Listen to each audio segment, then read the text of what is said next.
Hey there and welcome to Concept Hunter. Today we're going to talk about Lampshade, which is a very experimental, interesting game that does a couple of cool things with darkness. And I believe I need to press the delete key, right? The delete key in order to... Yes, okay. The delete key in order to start over instead of space in order to continue from where I last left. So we start off by randomly falling here. And then we got a little bit of exposition. Chapter 1. In childhood's long night, dim and dark, are small twinkling lights that burn bright. Like traces memory has left there as sparks, while the heart freezes and takes flight.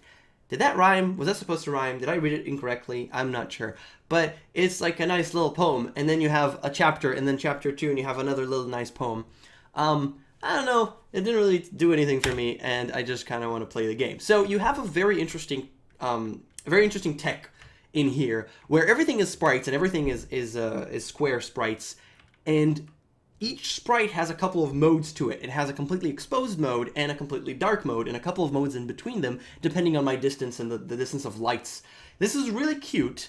I hate it because I think it's very rough. If there was like maybe double the amount of frames between them, it was much softer, I might feel a little bit better with it, but it feels very rough to me and I don't know, it doesn't appeal to me as much. But again, don't take art advice from me, because if there's one thing I'm sort of proficient to some degree at most things in terms of game development, art is not one of them. So I have no idea what I'm doing. So don't take advice from me. It's cool tech in general. It's really cool tech. And what you have here is a game with darkness. There's a lot of things you could do with darkness. You do a couple of things that I like, and you do a couple of things that I don't like. So let's start with the beginning, which are things that I do like, luckily. So far it was just a tutorial just to get you familiar with the tech, which is pretty cool. And then we got the basic jumps. However, this is the tutorial, and so you can't actually die. And I like this because I don't think there's a reason to die. This is the very basic thing of jump between one platform and the other. And you don't know what's at the bottom. You have no idea. It could be spikes of death, which is usually what you'd think. But actually, it's fine if you fall because it's a tutorial. We're not trying to kill you, we're trying to get you familiar with the game. And here you do something really nice. You make the player trust you. I mean, so far I've jumped and it was fine, so it's probably going to be fine. And it is! I could trust the developer to not screw with me. And you also, you come back to this later where you don't screw with me and there really is a thing. And then even later you do screw with me and there isn't anything there. But that's okay because it's done with taste and I actually like it. So here we just continue on. Here again, I could trust the developer. It's actually there. And throughout this entire section, we could not die. There's nothing that can actually kill us. The first time that we can actually die, we see it very clearly. We're falling into water. It makes a lot of sense that you can't fall into water and swim in this game, so you die. And that's perfectly fine. Now I know that I can die. Again, I'm trusting you. And again, I'm rewarded for it because there is a platform there. And here we're introduced to this guy who I thought originally when I saw it, I was like, okay, first of all, why is Santa here? But aside from, or the counterpart that I can't remember his name, the counterpart that Europeans usually talk about, I forget his name, I'm sorry. But is he going to tell me a story, which is really cool? No, he's going to say things that are more akin to a tutorial. He's actually a tutorial character. And so, you have to explore the darkness in order to move forward. So you try to move forward in the standard way. Oh, there's nothing there, so you kind of have to go in a different way. And exploring, he actually says the word explore. That's perfect. That's exactly what you're doing in this game. You explore. And you do have, over the next couple of levels, interesting exploration of the darkness. I don't know what happens. I'm just going to go along with what makes the most sense, right? Keep jumping upwards. Now I don't see anything, but I can trust you it's going to be there. And then there's nothing there. Okay, time to explore. Let's see the right wall. No, there's absolutely nothing on the right wall. So let's see the left wall. Let's jump all the way up and then see what we can find over on the left wall. There's nothing here. And there you go. I found the way forward. And I like this. It's a little bit of exploration. It's light. It's not too difficult. And note that there's no way for me to die here, which is also important. There's no way to die. There's no frustration. If you do die, you start at the beginning of that specific screen. That's at least for now, and that's totally fine as well. Here you kind of play with me. Oh, it is the continuation. Okay, but no, there's a block, so I have to find another. I have to go back to the darkness and find an alternate route. I like this. It's nice little exploration that you do here. And then you start doing kind of quirky stuff. Here it's still kind of, we're in the water, okay, and then I'm going to jump here, and here's where you screw with me.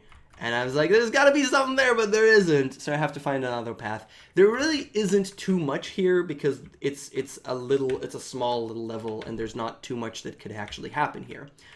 But why do I not jump? Sometimes I don't jump because I forget to, or it swallows my input at times. That's okay, it happens. But then we get to chapter 2, and this is where you kind of take it away from exploration and into memorization, which I kind of dislike. So chapter 2, it's here that your pathless love shines clear, once lost in night's misty and chill, and all that you've since loved and suffered most dear has boundaries set by the will. To me, that's jibber-jabber, but I don't know, some people like it. So Santa, it revisits us once again, and if you stand near the light, it will help you see things clearer. Okay, so I go up and I stand near the light, and oh, okay, cool. It just shows me a little bit, I guess. It's not really great, but whatever, and I keep going. This is what I did in my original playthrough. And only later, because out of necessity, or maybe it was just a mistake, I found out that if I actually stand here and wait for a second, I see the entire level. You did not communicate that well enough. The hitbox is also tiny. Like, this isn't good enough, or it's slightly good. I don't know. I wish the hitbox was a little bit bigger. I wish just by going through it, it already started vibrating upwards. And this is also where the game feels incredibly rough. It was, if there were more levels between each sprite, it would allow you to have it in a little more softer way. But again, don't take art advice from me because I have no idea what I'm saying. So here, this level, I actually did this level because I didn't know. I did this through trial and error. And through the darkness, fumbling through the darkness, is actually not terrible. Especially when, once I die, I respawn at the torch. So it's like, it's pretty quick. Yes, there's like, this could be shorter, the death animation could be shorter, but I respawn pretty quickly and respawn right there, so I could just explore this.